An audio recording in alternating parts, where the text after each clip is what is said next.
Los Mossos d'Esquadra tratan como un atentado terrorista el ataque en su comisaría de Cornellà. Un vecino de esta localidad, nacido en Argelia en 1989, ha sido abatido tras entrar allí armado con un cuchillo al grito de "Alá es grande" y abalanzarse contra un agente. Los Mossos dicen que el ataque es un hecho aislado que tenía como objetivo la policía.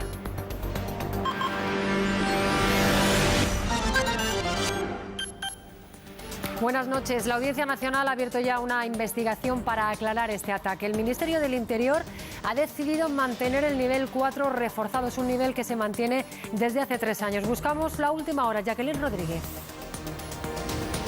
Pues así es, conocíamos hace unos minutos esta información del Departamento de Interior en el que nos decían no podemos hablar de atentado yihadista, pero sí de ataque terrorista aislado con una clara vocación de agredir a la policía. Se cumplen 10 años del accidente de Spanair en el que murieron 154 personas y 18 resultaron heridas. En su recuerdo se han celebrado diferentes homenajes en Madrid, donde se produjo el siniestro al poco de despegar el avión de Barajas, y en Gran Canaria, a donde se dirigía. Las víctimas creen que hay más responsables que los pilotos de la nave, como concluyeron las investigaciones. La foto sí. Esto no fue un accidente. Un accidente se produce cuando has puesto todo de tu parte y falla el error humano. El Papa expresa vergüenza y arrepentimiento por los casos de abusos cometidos por 300 sacerdotes en Pensilvania. En una carta lamenta que la Iglesia no supo actuar, dice, ni reconocer la gravedad del daño que estaban causando, y asegura que no escatimarán esfuerzos para evitar más abusos y su encubrimiento. La actriz y directora Asia Argento, líder del movimiento Me Too, tras denunciar por violación al productor Harvey Weinstein, habría pagado más de 330.000 euros al actor Jimmy Bennett para frenar la demanda que iba a interponer contra ella por agresión sexual. Según el diario New York Times, ocurrió cuando Bennett era menor de edad. Y en deportes, esta jornada de Liga ha sido la primera con el videoarbitraje. Nico, buenas noches. Buenas noches, Olga. Lo han utilizado mucho. Los árbitros, en general, el balance es bueno, pero también hay algunas críticas. Es la gran novedad del videoarbitraje para esta temporada, pero no han conseguido que desaparezcan del todo las polémicas, y 2 son las jugadas que no se analizaron y que siguen generando debate. Esta caída de Marco Asensio y un posible penalti para el Betis. En el otro lado de la balanza, el sistema sí corrigió un penalti sobre Ramos mal pitado y permitía que en Vallecas subiera al marcador este gol que era legal.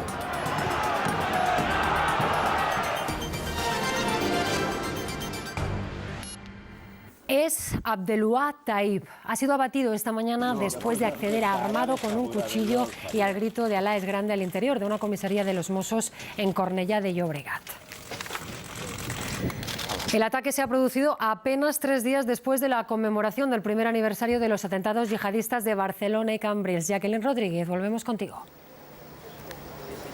Pues así es, no obstante, el asaltante no tenía ningún tipo de antecedente penal y, de hecho, en el registro que se ha realizado en su domicilio, en el que nos encontramos en estos momentos, no se ha encontrado ningún tipo de arma ni de explosivo, por lo que, como decíamos anteriormente, no podemos hablar de atentado yihadista, sino de ataque terrorista aislado. Recordamos, los hechos sucedían esta mañana, alrededor de las 6 de la mañana, cuando el asaltante ha entrado en una comisaría de Cornellà de Llobregat, al grito de "Alá es grande", intentando agredir a una Mosso d'Esquadra con un arma blanca, y ella, en defensa propia, le ha disparado.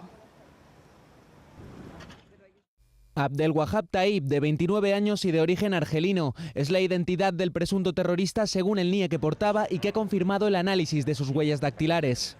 A las 6 menos cuarto de la mañana llegaba a esta comisaría de Cornellà, a 200 metros de su casa. La puerta está cerrada, llama al interfono. Según los Mossos, de forma insistente, quiere hacer una consulta. Un agente le abre la puerta automática y cuando esto ocurre, Taib, blandiendo un cuchillo y refiriéndose a Alá, se lanza sobre ella. Con una voluntad homicida y determinada a matar y agredir físicamente a la gente con un cuchillo de dimensiones considerables, se ha abalanzado sobre la gente. Ante la amenaza, la agente abre fuego y abate al sospechoso. Los Mossos califican lo ocurrido de ataque terrorista. Se apoyan en la mención a Alá o la decisión con la que el atacante se dirigió hacia la gente para intentar acabar con su vida. Estamos en nivel 4/5 de alerta antiterrorista. Pensamos que son indicios suficientes como mínimo para tratar la investigación en estos momentos como atentado terrorista. El abatido ni tenía antecedentes ni estaba bajo investigación. Tampoco constan vínculos con la célula que hace poco más de un año atentó en Barcelona y Cambrils. Como decimos, el terrorista tiene 29 años y es de origen argelino y tenía nacionalidad española. Vivía en el barrio y carecía de antecedentes penales. Además, la Audiencia Nacional ha abierto ya una investigación para aclarar este ataque. Las diligencias han sido iniciadas por el juez Ismael Moreno y nos vamos hasta la Audiencia Nacional. Marga Hernández.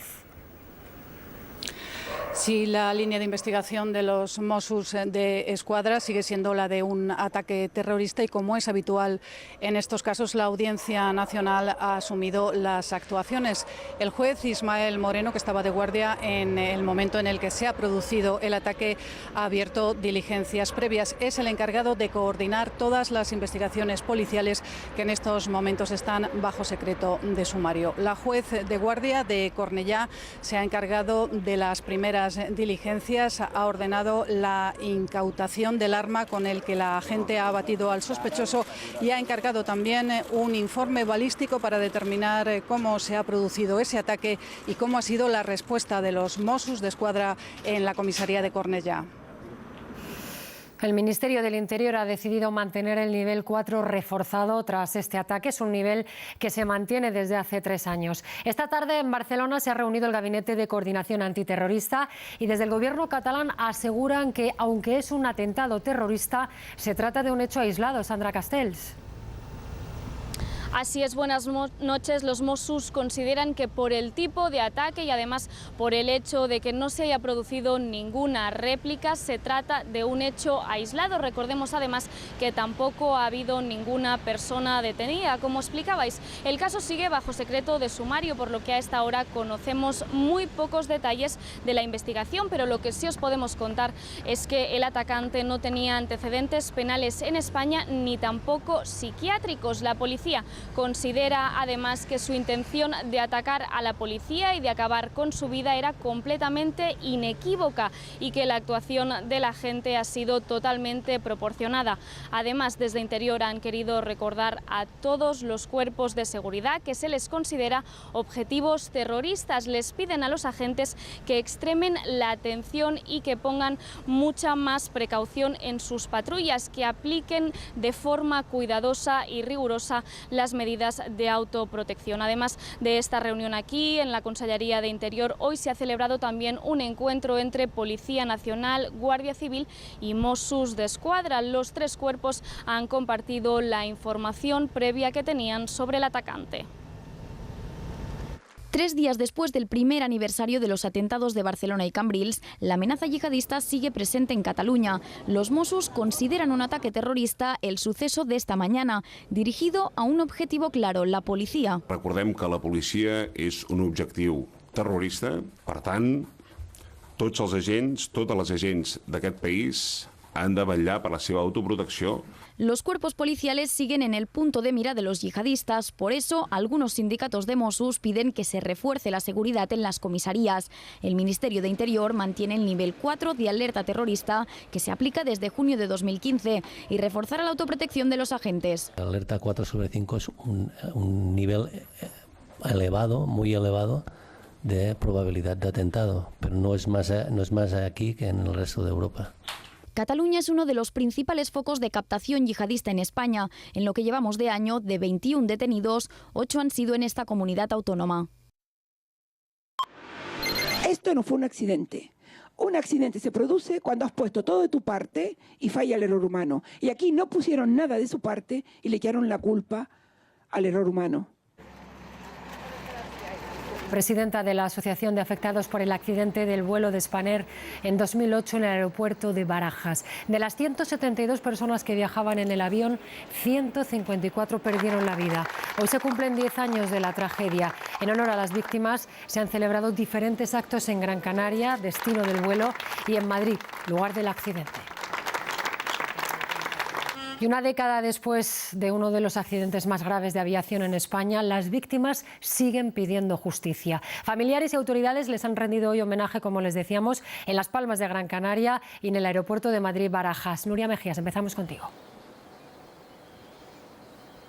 Sí, pues aquí se han leído poemas, también ha habido música en homenaje a las víctimas. Actos organizados aquí en la Terminal 2 del aeropuerto de Barajas, donde nos encontramos por familiares y por supervivientes. A las 14:24, a la hora exacta en la que ocurrió ese fatídico accidente, también se ha guardado un minuto de silencio y se ha hecho en el lugar de la tragedia donde el avión de Spanair intentó despegar. También han estado aquí diferentes autoridades como el ministro de Fomento, que ha reconocido la labor incansable que ha hecho la Asociación de Afectados durante esta última década. Esta asociación, por su parte, ha reclamado justicia. Dice que en estos últimos 10 años no se ha esclarecido la verdad ni tampoco se sabe lo que ha ocurrido y quieren saber quiénes fueron los responsables.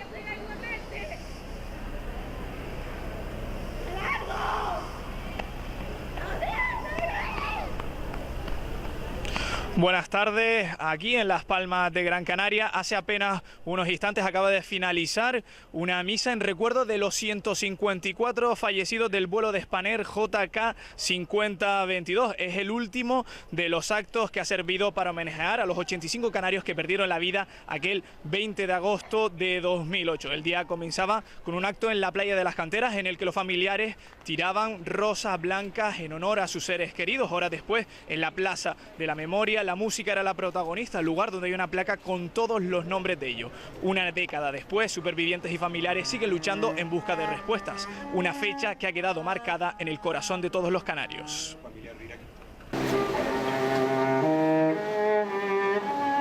Música para rendir homenaje a los que nunca llegaron. Las Palmas de Gran Canaria hoy recuerda a los 154 fallecidos. Delante del monumento de las luces en el vacío, familiares han leído poemas de Eduardo Galeano y Mario Benedetti. Llegaste temprano, demasiado temprano, a una muerte que no era la tuya. Y una carta. Hemos aguantado 10 dolorosos años y seguiremos adelante hasta lograr lo que tanto ansiamos. Justicia y verdad, han dicho. Canarias también ha estado presente en los actos de Madrid. Su música acompañaba a los familiares de las víctimas, también las autoridades que han querido mostrar su compromiso. Invertir y trabajar absolutamente en seguridad. Y antes de poner en marcha cualquier infraestructura, que la seguridad quede clara. El Ministerio de Fomento puede ayudar en esta comisión de investigación a los afectados, a las víctimas y a la asociación, y desde el Partido Popular también apoyaremos esa causa. Las placas de bronce que recuerdan a los fallecidos se llenaban de flores a la entrada de la Terminal 2 y ya en la pista del aeropuerto, aquella que a las 2:24 de la tarde se inundaba con el sonido de las sirenas. Hoy, 10 años después, el protagonista es el silencio. La imagen de aquella carrera de ambulancias entre caminos de tierra, intentando llegar a tiempo al arroyo de la Vega, nos hizo valorar la magnitud de aquella tragedia. Hoy las víctimas cumplen 10 años de dolor y preguntas con una sola certidumbre: la verdad áspera e irreversible de 154 vidas estrelladas junto a la pista 36L de Barajas a las 2:24 del miércoles 20 de agosto de 2008. Hemos visto el fuego y el humo, no hemos podido ver más.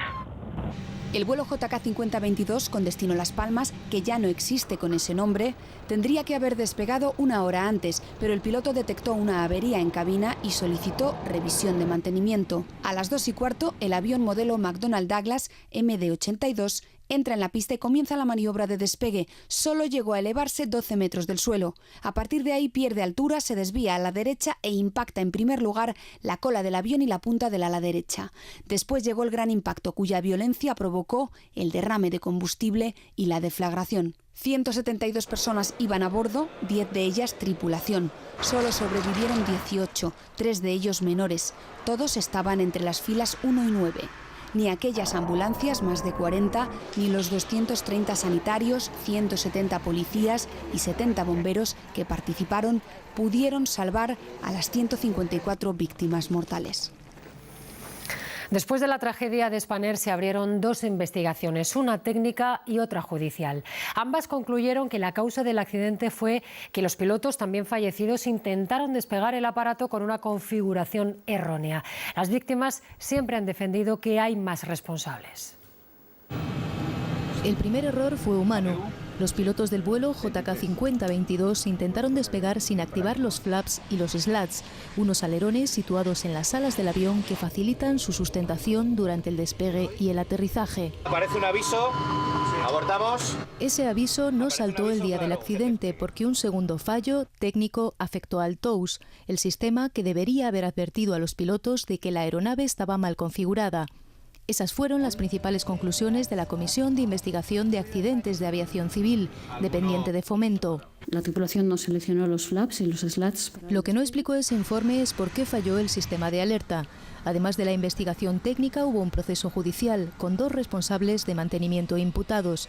El juez acabó archivando la causa al concluir que la culpa había sido de los pilotos, 2 de los 154 fallecidos. Murieron porque nadie evitó que lo hicieran y no como quieren hacernos creer que sucedió, que fue mala suerte. Las víctimas siempre han defendido que hay otros responsables. Decepcionados con la justicia, tampoco confían en la comisión del Congreso que investiga el accidente. Su objetivo ahora es que la Audiencia Nacional desclasifique todos los documentos técnicos de la tragedia. Creen que ahí podría estar la verdadera explicación a lo ocurrido hace ahora 10 años. Imposible resumir en un minuto todo lo que han luchado en estos 10 años, cuentan las víctimas. Un periplo por las administraciones que no ha dado todo el resultado que esperaban. Juntos en la asociación han formado una familia para ayudarse y para ayudar a afectados de otros accidentes aéreos. Loreto es una de las 18 supervivientes. Aparte del dolor y la pena por el fallecimiento de mi hija, aparte de mis propias secuelas, es la sensación de impotencia y de injusticia. Impotencia cuando la Audiencia Provincial de Madrid cerró el caso penal sin juicio, dejando como únicos culpables a los pilotos. Impotencia por la mala gestión de las indemnizaciones, dicen, que tuvieron que reclamar por la vía administrativa.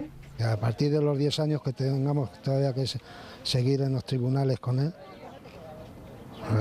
eso es muy fuerte. Hombre, yo espero que se investigue, porque claro, el nombre de mi hijo no quiero que quede... ¿Pero qué se le va a hacer? Ahora piden a la Audiencia Nacional poder tener acceso a los documentos que sirvieron para elaborar el informe oficial del accidente, porque la cadena de errores, dicen, aún no tiene a todos sus culpables. El caos que hubo allí, la mala gestión, el tiempo que estuvimos esperando, y alguien tiene que responsabilizarse por todo aquello que pasó, y gente que murió porque se tardó en atender. Lo que sí creen que es un primer paso es la comisión de investigación en el Congreso. Quieren confiar en que esclarezca algo, aunque les cuesta creerlo. Todavía queda un camino muy largo. Lo que sí está claro es que nosotros no sabemos aún por qué ese avión nunca llegó a Gran Canaria. Que la tragedia, por lo menos, sirva para mejorar la seguridad aérea, es lo que piden, y que la justicia, esta vez, no les dé la espalda.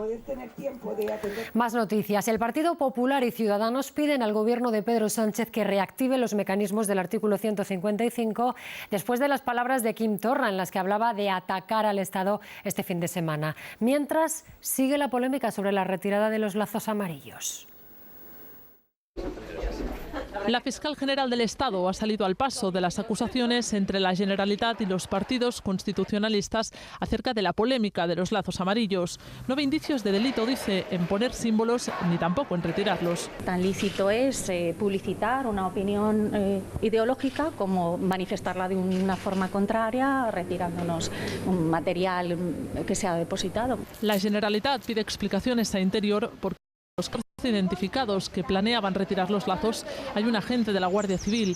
El vicepresidente del Parlament asegura que no és un cas aislado. Les motivacions polítiques de molts membres incontrolats de les forces de seguretat de l'Estat, que es dediquen a coses impròpies de servidors públics.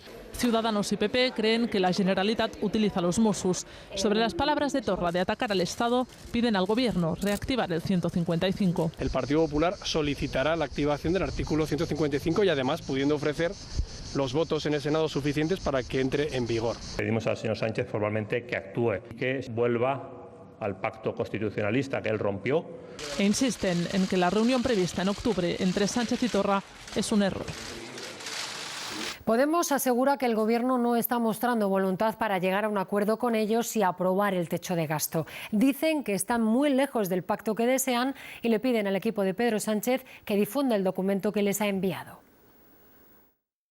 Nos parece un sano ejercicio democrático que la ciudadanía pueda leer por sí misma las omisiones envueltas en buenas palabras y en ambigüedades que a nuestro juicio presenta este documento. Esta mañana ha comenzado la exhumación de la fosa 112 del cementerio de Paterna, en Valencia. En ella se esperan encontrar los restos de un centenar de víctimas del franquismo fusiladas después de la guerra. Es la octava fosa de represaliados que se abre en Paterna, donde reposan anónimamente más de 2.000 personas. Los restos tardarán todavía 2 años en ser identificados.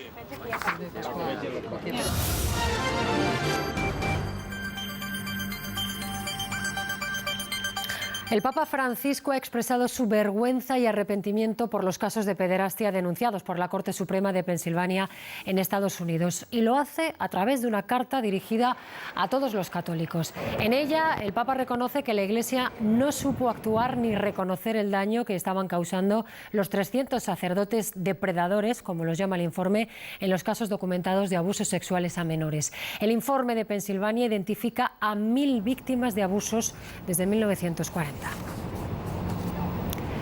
Asia Argento, una de las principales activistas del movimiento Me Too contra los abusos sexuales, habría llegado a un acuerdo económico para silenciar una agresión sexual de la actriz al joven actor Jimmy Bennett. Los hechos habrían ocurrido cuando él tenía 17 años. Almudena Ariza.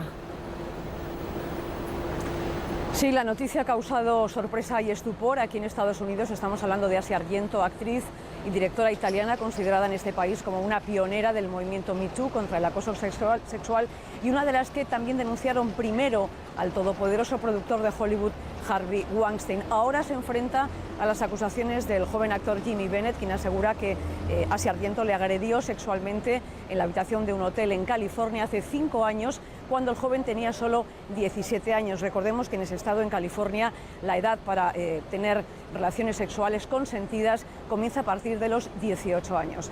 El New York Times, que es el periódico que ha destapado este caso, asegura que la actriz habría pagado ya $380.000 al joven actor para, de alguna manera, comprar su silencio. Todavía recordamos ese potente discurso que el pasado mes de mayo Asia Argento pronunció en el Festival de Cine de Cannes, denunciando precisamente el silencio cómplice de la industria del cine frente al acoso sexual. En 1997 fui violada por Weinstein, aquí en Cannes. Yo tenía entonces 21 años. Asia Argento hablaba así en el pasado Festival de Cannes y lanzaba un duro discurso en el que reprochaba el silencio de la industria del cine con los abusadores sexuales. Hoy ella es noticia por, supuestamente, haber agredido sexualmente hace 5 años al actor Jimmy Bennett, quien entonces tenía 17. Habían trabajado juntos, en una ocasión siendo Bennett todavía un niño. Según el relato del New York Times, los hechos ocurrieron en una habitación del Hotel Ritz, en la costa de Los Ángeles. Asia Argento le dio de beber, le besó, le empujó sobre la cama, le bajó los pantalones y realizó sexo oral. Después se puso encima y tuvieron más sexo, según los documentos en poder del periódico. El abogado del joven asegura que esa agresión tuvo consecuencias traumáticas para el actor. Asia Argento finalmente habría accedido a pagar a Bennett $380.000 para ayudarle. En la cuenta de Instagram de la actriz aparecen varias fotos de ambos, en las que ella se refiere al chico como su hijo y su amor. Ni ella ni la supuesta víctima han querido hacer declaraciones. Hace solo 2 meses, Argento perdió a su pareja, el famosísimo chef estadounidense Anthony Bourdain, quien se suicidó en un hotel de lujo en Francia, causando una profunda conmoción en este país. Él había sido su gran apoyo en la lucha contra el acoso sexual. Más de 2 millones de venezolanos, según la ONU, han abandonado su país empujados por la crisis económica, política y social. Y lo han hecho principalmente hacia Colombia, Ecuador y Brasil, lo que ha provocado tensiones en las ciudades fronterizas. En la ciudad brasileña de Paracaima llegaron incluso a atacar los campamentos de inmigrantes venezolanos. Marcos López.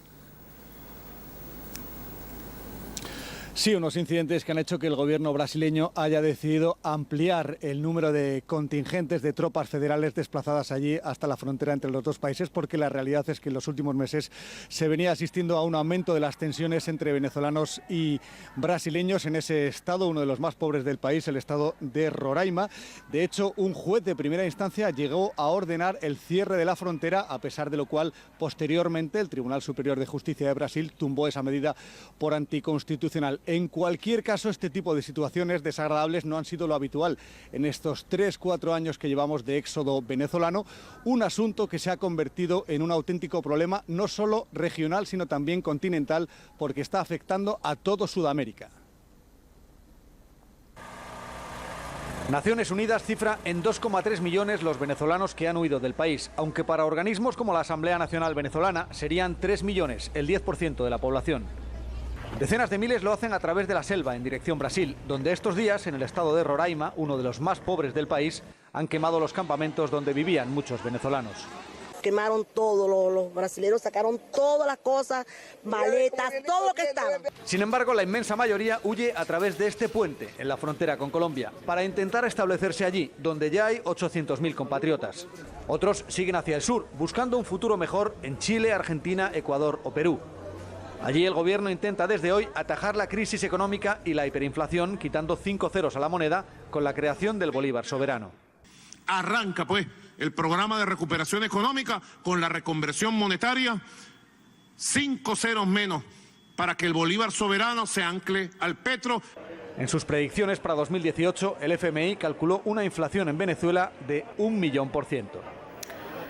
Punto y final al rescate a Grecia. 8 años después, el país sale del programa de asistencia financiera de la Unión Europea. A partir de ahora podrá conseguir recursos económicos por sí mismo, aunque cada trimestre hasta 2022 tendrá que rendir cuentas a Bruselas.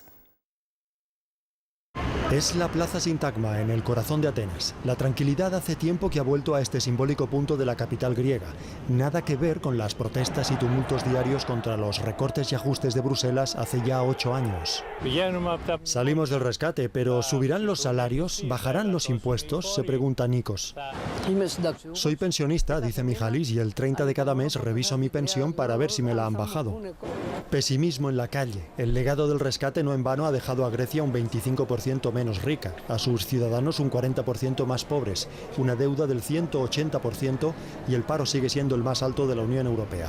Pero 3 rescates después y casi 290.000 millones de euros en total prestados entre sus socios europeos y el Fondo Monetario Internacional, también hay datos para la esperanza, dice Bruselas. Su economía ha vuelto a crecer, por ejemplo, un 1,4% en 2017.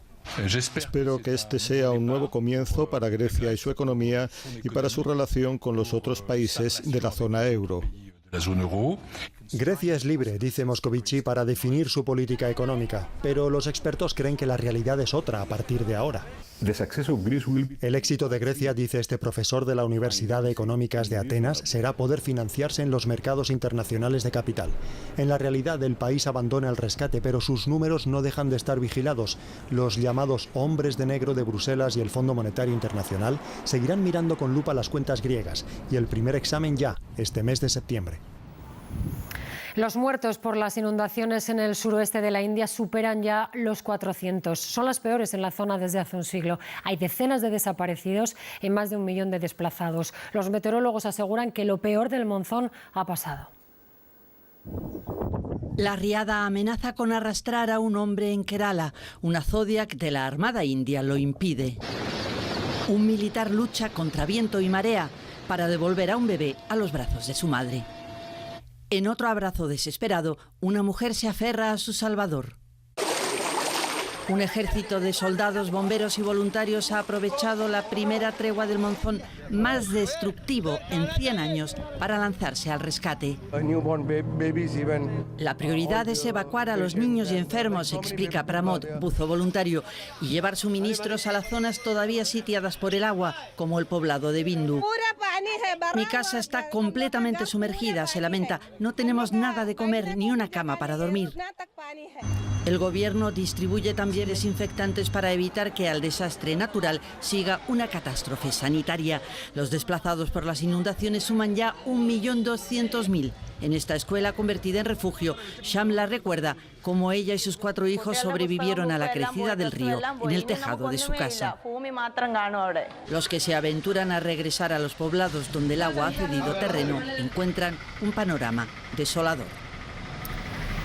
Familias de las dos Coreas han podido reencontrarse hoy después de casi 70 años sin verse por la división del país que provocó la guerra. Desde entonces, el norte y el sur han venido celebrando reuniones de forma muy escalonada y coincidiendo con momentos de distensión. Desde 2015 no se organizaba ninguno.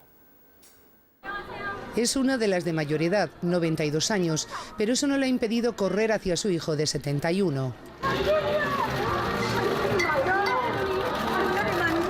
Ella quedó en el sur, él en el norte, casi 70 años sin verse. Por eso hoy no había quien les separara, solo querían tocarse y abrazarse. Son 3 hermanos, la mayor de 89 años se quedó en el norte, los otros 2 en el sur. Recuerdo lo guapa que eras, le dice la hermana pequeña. Por fin, después de tantos años, contesta la mayor. Muchos ven esta oportunidad como la última para reencontrarse, dada su avanzada edad. Hasta el domingo podrán hacerlo unas 200 personas. En esta ocasión, 89 surcoreanos han podido ir a un hotel en el norte para ver a familiares residentes en el sur. 11 horas de charla para intercambiar recuerdos, tener noticias de los suyos y tratar de ponerse al día de toda una vida. Creo que estoy soñando, dice este hombre, que creía que su hermana había muerto. Desde el año 2000 ha habido 20 rondas de encuentros, siempre coincidiendo con momentos de distensión entre los dos países. Unos 20.000 coreanos han podido hacer realidad el sueño.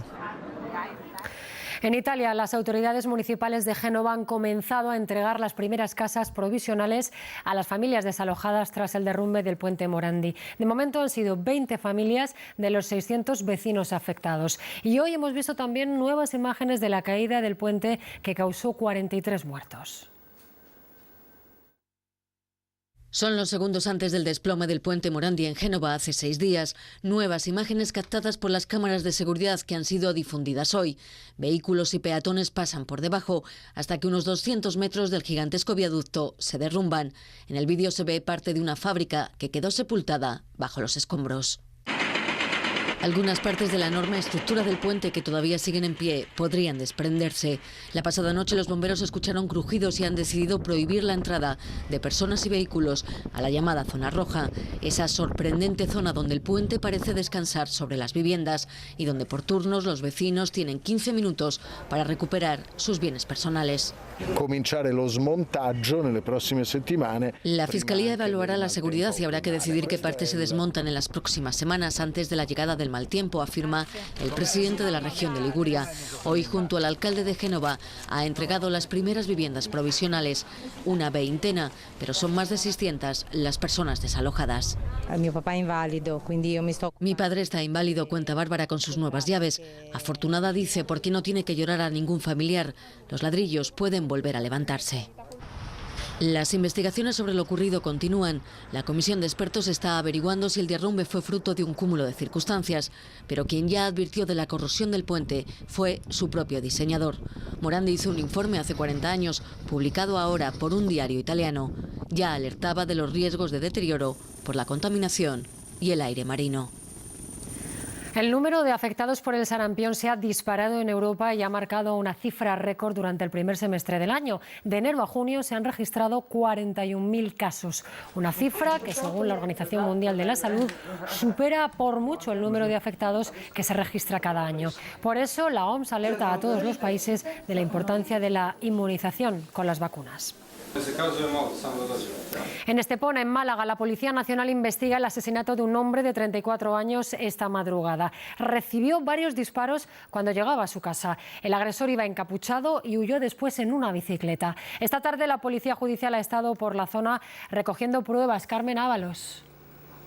Pues sí, desde las 9 menos cuarto de la noche, los agentes de la Policía Judicial están registrando el chalet de la víctima. Buscan pistas que les permita avanzar en la investigación. De momento no hay ningún detenido por el asesinato y no va a ser una tarea fácil porque el asesino se amparó en la oscuridad de la noche, ocultó su rostro con un pasamontañas y huyó de la zona en bicicleta, sin duda para evitar ser rastreado por la matrícula de cualquier otro tipo de vehículo, ya que tanto esta urbanización de lujo de Estepona, donde ocurrieron los hechos, como las de alrededor, poseen amplios dispositivos de cámaras de vigilancia. El sicario esperó a la víctima a las puertas de su casa. Eran las 4 menos 20 de la madrugada pasada y le disparó varias veces. Cuando la policía y los servicios de emergencia llegaron, la víctima yacía sobre el suelo y ya muerta. Es un hombre de 34 años, al parecer de origen magrebí. Un ajuste de cuentas es la principal línea de investigación que baraja la policía. Silencio para condenar el último asesinato machista ocurrido en el municipio coruñés de Cabana de Bergantiños. Hoy es día de luto oficial por la muerte de una de sus vecinas, Ana Belén Varela, a manos de su marido. Tenían 2 hijos y estaban separándose. Concentraciones de repulsa también en varias ciudades gallegas como Santiago y A Coruña. Según las primeras investigaciones, el presunto agresor le disparó con un arma para la que no tenía permiso. La pareja estaba en trámites de separación y, como decimos, tenía 2 hijos. Con el asesinato de Ana Belén Varela, son 26 las mujeres asesinadas por sus parejas o exparejas en lo que llevamos de año. En Cabana de Bergantiños aún ondean las banderas a media asta y es día de luto oficial por el asesinato de Ana Belén Varela. El acusado del crimen machista disparó varias veces a su mujer de 52 años con un arma para la que no tenía licencia. La agresión mortal ocurría ayer a media tarde y fue presenciada por los 2 hijos de la pareja de 23 y 27 años que estaban en casa. Ellos socorrieron a su madre y avisaron a un familiar. El presunto agresor está detenido en el cuartel de la Guardia Civil y pasará mañana a disposición judicial del juzgado número 1 de Carballo, competente en violencia sobre la mujer. La pareja estaba en proceso de separación y no constan denuncias por malos tratos. Con el asesinato de Belén Varela se eleva a 26 el número de víctimas por violencia de género en este año. 3 de esos casos han ocurrido en Galicia. Detenidos los 2 jóvenes que habían huido tras atropellar a 3 personas en el barrio de Casetas, en Zaragoza. El conductor ha dado positivo en la prueba de alcohol y drogas. Solo herida está grave una mujer de 65 años que permanece ingresada en el hospital. Su marido ha sido dado de alta y el tercer atropellado se encuentra en observación pero fuera de peligro. Y en Palma, un turista alemán de 23 años ha muerto tras precipitarse al vacío desde el 12º piso de un hotel en la playa. El suceso se ha producido sobre las 7 de la tarde, cuando el turista ha caído a un patio interior. Hasta el lugar se han desplazado varias dotaciones de la Policía Local y la Policía Nacional, además de una ambulancia cuyo personal médico tan solo ha podido certificar la muerte del joven. La Audiencia Provincial de Cádiz ha ordenado el archivo del caso Juan Holgado, el joven asesinado en una gasolinera en la que trabajaba en Jerez de la Frontera, en Cádiz, en 1995. Un caso reabierto en varias ocasiones y en el que no ha habido ningún condenado. El padre de la víctima, conocido como Padre Coraje por su intensa lucha, anuncia que va a seguir para que no se cierre la causa. 23 años luchando. Ese es el tiempo que dice Francisco Holgado que lleva intentando que se haga justicia. Una justicia que ordena por 6ª vez el archivo del caso Juan Holgado, su hijo, apuñalado hasta la muerte en esta gasolinera de Jerez en 1995. Francisco, Padre Coraje, como le conocen todos por su lucha incansable, cree que no puede cerrarse el caso porque hay pruebas que no han sido investigadas en una instrucción que considera desastrosa. Si le han hecho mal, eso no ha prescrito, prácticamente no ha prescrito, porque si es de 2009 hasta la fecha, eso no ha prescrito, porque antes no había sido investigado, ni ha sido investigado nunca. Hace 3 años, una huella hallada en la escena del crimen que no fue procesada condujo hasta El Gata, un delincuente común que falleció en prisión en 2006. Francisco asegura que no piensa tirar la toalla para que se siga investigando. Claro, yo no voy a parar, yo tengo que seguir, esto hay que seguir. Francisco, que llegó a infiltrarse en los bajos fondos de Jerez para intentar descubrir a los asesinos de su hijo, piensa recurrir el cierre de la causa ante el Tribunal Constitucional, mientras espera que el Tribunal de Derechos Humanos de Estrasburgo atienda el recurso que presentó ante esa Corte. Una semana después de que un muelle se derrumbara en Vigo durante el concierto del cierre del Festival de O Marisquiño, una persona continúa ingresada en el hospital. Hasta el momento, más de 50 personas han denunciado ante la policía. La organización del festival sostiene que han cumplido todos los requisitos que exigen este tipo de eventos. Hasta este mediodía se habían presentado 52 denuncias de las más de 460 personas atendidas por los servicios sanitarios. Sabela y Tatiana son dos jóvenes de Vigo que viven en Barcelona. Antes de volver a la ciudad condal, decidieron acudir a la comisaría de policía. No creo que resuelvan mucha cosa porque ahora el daño ya está, pero espero que ahora ya no lo sigan haciendo ahí. Estaban en la pasarela cuando esta se hundió. Tienen lesiones producidas por las maderas y las personas que les cayeron encima. Como no veíamos, pues quisimos ponernos en el medio y empezó eso a moverse y caímos. Y yo me quedé al fondo del todo y me quedé sin respiración. El ayuntamiento continúa con los trámites administrativos para abrir la oficina de atención a las víctimas. La organización del festival, a través de un comunicado, asegura que ha entregado a la jueza toda la documentación requerida e insisten en que cumplieron todos los requisitos legales y de seguridad necesarios para este tipo de eventos. Esperan que la investigación aclare lo sucedido y que se depuren responsabilidades. Garantiza la continuidad de Omar Isquiño, pero no deja claro si la edición del próximo año se celebrará en Vigo. Y ya está permitido el baño en todas las playas de Castellón afectadas por la bacteria E. coli después de varios días de intensas lluvias que arrastraron aguas fecales al mar. Las autoridades habían colgado la bandera roja en 7 arenales y habían prohibido el baño. El baño vuelve a estar permitido después de que los últimos análisis del agua hayan confirmado que ya no hay rastro de las bacterias detectadas. Bandera verde en Cabanes y Oropesa esta mañana y esta tarde en Benicàssim. Una buena noticia para los bañistas que habían tenido que buscar otras opciones. Hemos ido a la playa del Buenamar a bañarnos. Pues nada, tranquilidad y luego a la piscina, no hay problema. Como estamos en la orilla intentando evitar también tocar demasiado el agua, no vamos a entrar dentro, está claro. Las lluvias de la semana pasada arrastraron restos de aguas fecales al mar, lo que provocó su contaminación, algo habitual en episodios de estas características. Se envió una toma de muestra de agua de estas playas a Salud Pública. Salud Pública hizo su analítica y nosotros lo que hicimos fue remitirla a los ayuntamientos.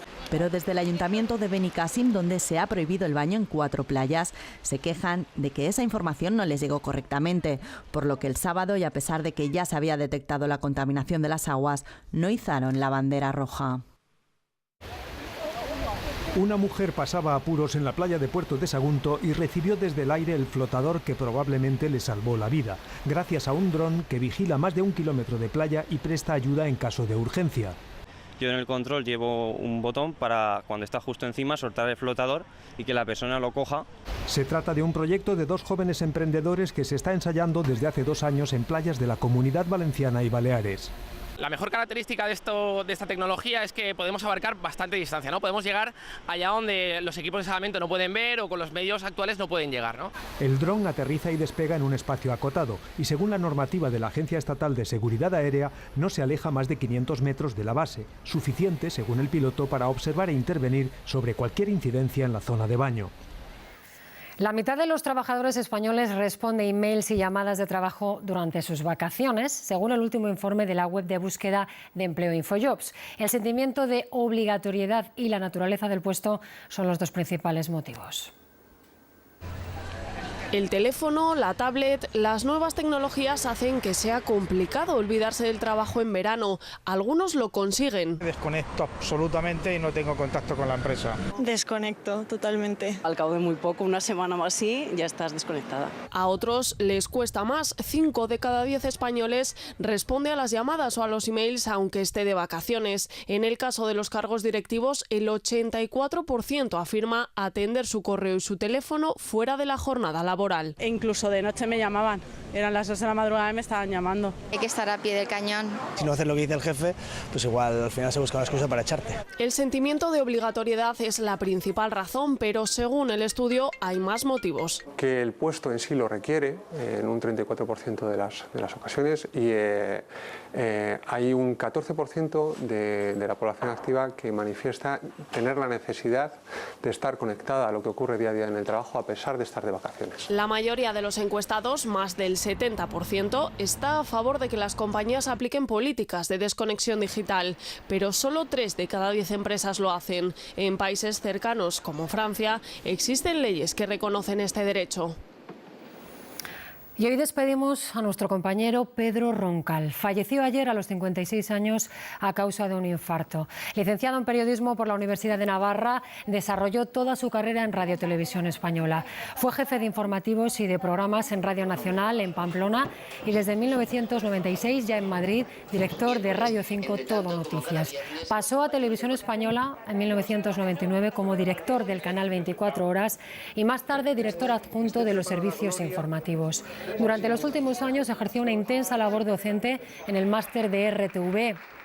Sus alumnos lo recuerdan como un profesor apasionado, exigente, riguroso y siempre pendiente de ellos. Desde aquí, todo nuestro cariño para Pilar, su esposa, y para toda su familia. No hay control de tiempos.